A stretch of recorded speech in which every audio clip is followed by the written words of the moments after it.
Thomas, je reviens vers vous. Vous avez récupéré le témoignage d'un soldat ukrainien qui a combattu en Russie, dans la région de Koursk. Vous pouvez nous raconter, nous en dire un peu plus? Oui. Oui. Effectivement, parce qu'il y a quelques jours, vous vous en souvenez peut-être, Alexander Syrski, le commandant en chef des forces armées ukrainiennes, a évoqué cette contre-offensive russe à Koursk. Il parlait de combats intenses, d'une situation difficile, et ce sont des mots rares dans sa bouche. Et donc on a voulu vérifier ce qu'il disait. On a pu joindre l'un des combattants ukrainiens qui se trouve toujours sur place au moment où nous parlons. C'est quelqu'un que l'on connaît bien depuis quelques mois, à qui l'on parle régulièrement. C'est un homme plutôt âgé, c'est un ancien avocat, c'est quelqu'un qui a connu plusieurs batailles très difficiles, notamment celle d'Avdivka. Et ce qu'il nous raconte de ce qui est en train de se passer à Koursk est édifiant. Écoutez.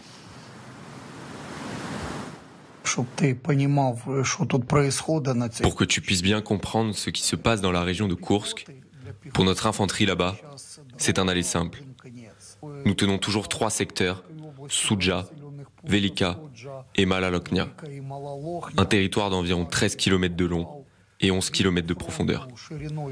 Nous y sommes entièrement sous le feu ennemi, à portée de drones. Pour l'infanterie, il n'y a qu'un seul axe pour avancer ou pour reculer. Il y a 3 ou 4 soldats ukrainiens par position. En face, ils subissent les assauts de 40 à 50 Nord-Coréens.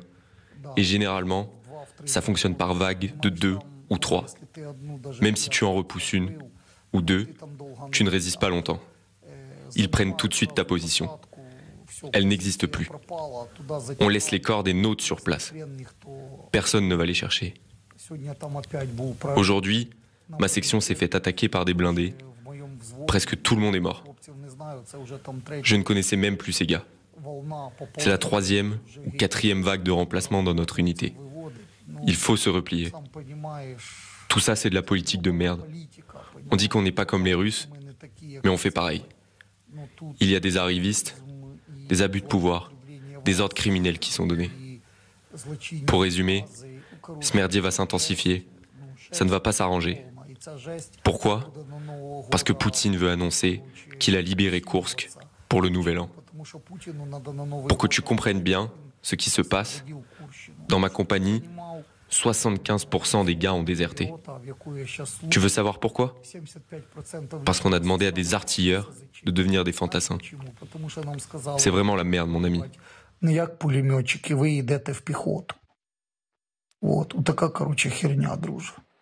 est très fort et il est très rare. Très fort et très rare ce témoignage recueilli par Thomas Misraki avec Arthur Grolet, Grégory Phillips. On dit qu'on n'est pas comme les Russes, mais on fait pareil.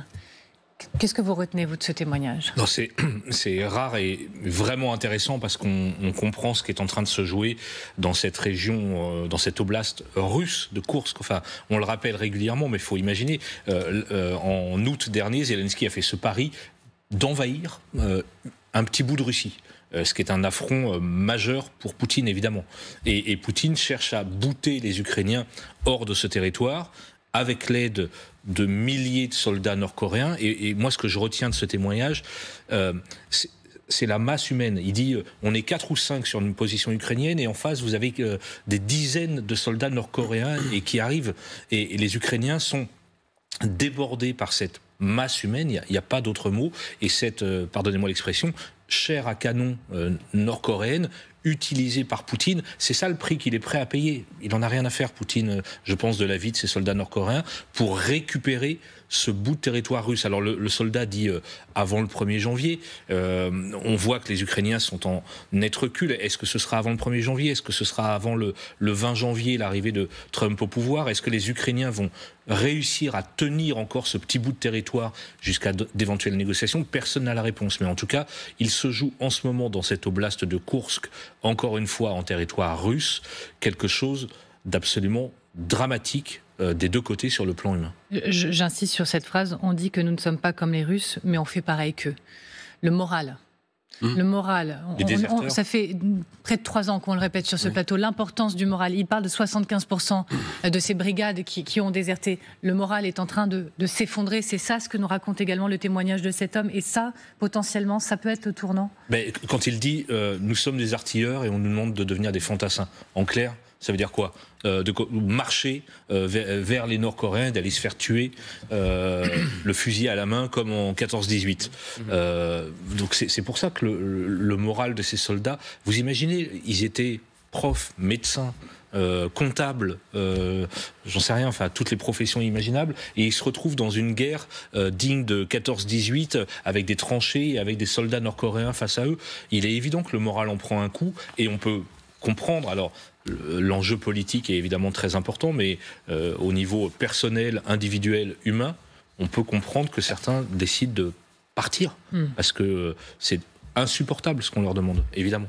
Éric de Coutié. Général Trinquant, qu'on recevait tout à l'heure, faisait le parallèle avec 14-18 et 1917, avec la formule de Clémenceau, où Clémenceau, quand il arrive, on est à peu près dans la même temporalité qu'aujourd'hui en Ukraine, où il disait celui qui gagne la guerre, c'est celui qui croit un quart d'heure de plus que l'adversaire qu'il peut ne pas perdre ou qu'il peut gagner.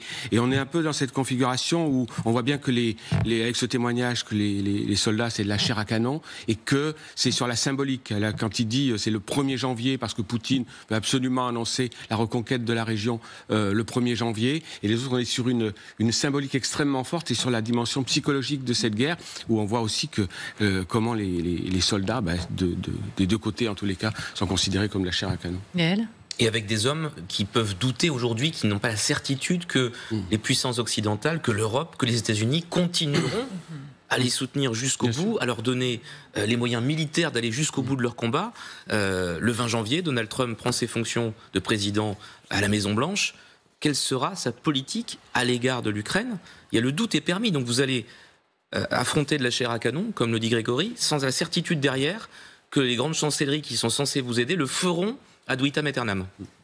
Je voudrais vous montrer une autre séquence, encore une fois, grâce au travail de notre équipe, Thomas Misraki avec Arthur Grolet. Nos envoyés spéciaux qui ont également retrouvé cette séquence avec un soldat sur le terrain à Koursk. Regardez.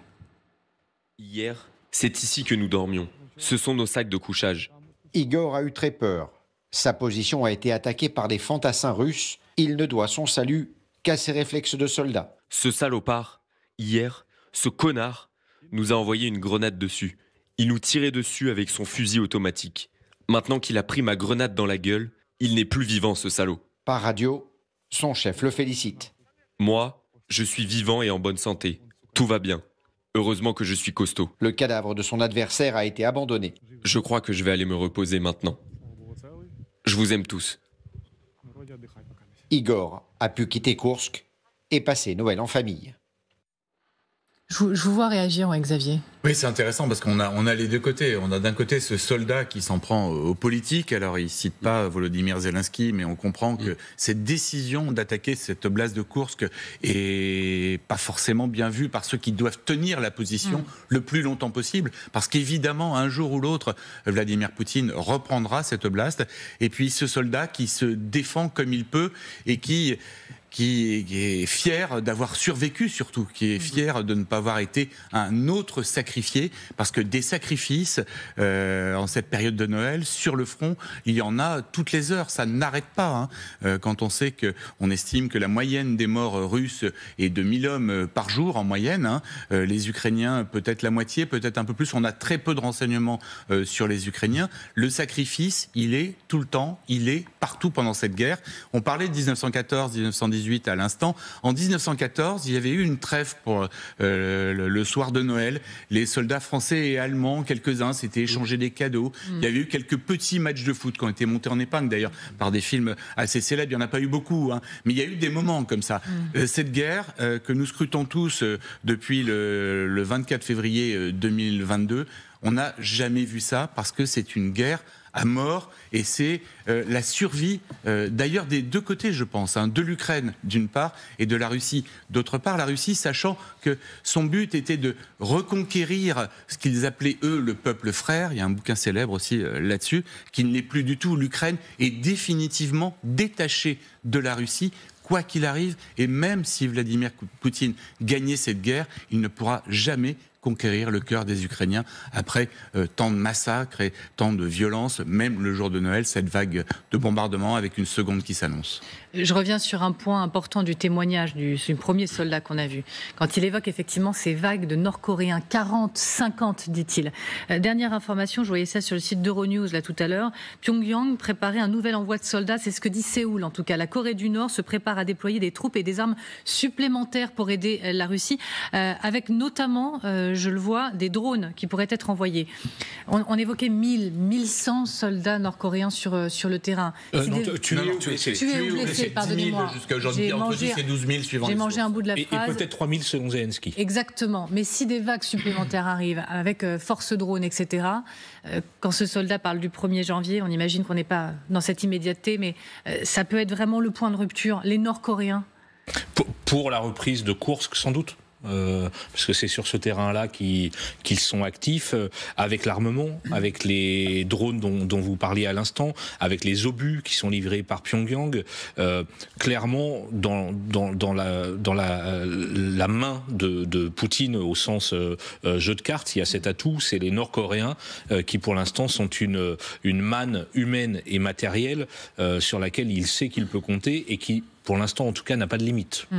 Je regarde également mes petites notes, tout en fournissant actuellement des lance-roquettes en ce qui concerne les Nord-Coréens et de l'artillerie automotrice. Et donc, on parle maintenant de drones kamikazes. Même après 2 ans et demi, je suis toujours pas spécialiste en armes, il faudra m'excuser, mais au-delà des hommes, des Nord-Coréens, l'armement envoyé par la Corée du Nord, est-ce effectivement important? Est-ce vraiment massif? Oui, c'est un flux continu. Les obus aussi.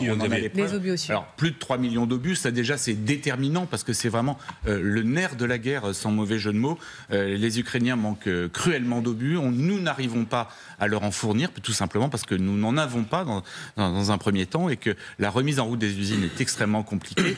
Ensuite, on a vu effectivement sur des trains des canons automoteurs, des pièces d'artillerie diverses, des missiles divers et puis des drones kamikazes. Alors, ce qui est intéressant, c'est que la plupart de cet arsenal, en fait, est dérivé de l'arsenal soviétique, en fait, du coup de main qu'avaient donné les soviétiques après 1953 pour que la Corée du Nord fortifie son armée et développe son arsenal. Donc, ce sont des dérivés. Et sur les soldats, les services sud-coréens et américains estiment qu'environ 100 000 soldats nord-coréens pourraient être versés à la Russie pour combattre, dans un premier temps, sur Koursk, sachant que l'armée nord-coréenne, c'est la 4e armée du monde en termes d'hommes, 1 200 000 hommes. Donc là, il y a une ressource, effectivement, comme le disait Grégory, qui est presque, pas inépuisable, mais qui est très importante et qui tombe vraiment à point nommé pour Vladimir Poutine, parce qu'il ne peut pas prononcer de mobilisation générale. Là, il mettrait son pays à genoux, avec certainement des contestations qu'il aurait du mal à gérer. En revanche, il a un vivier d'hommes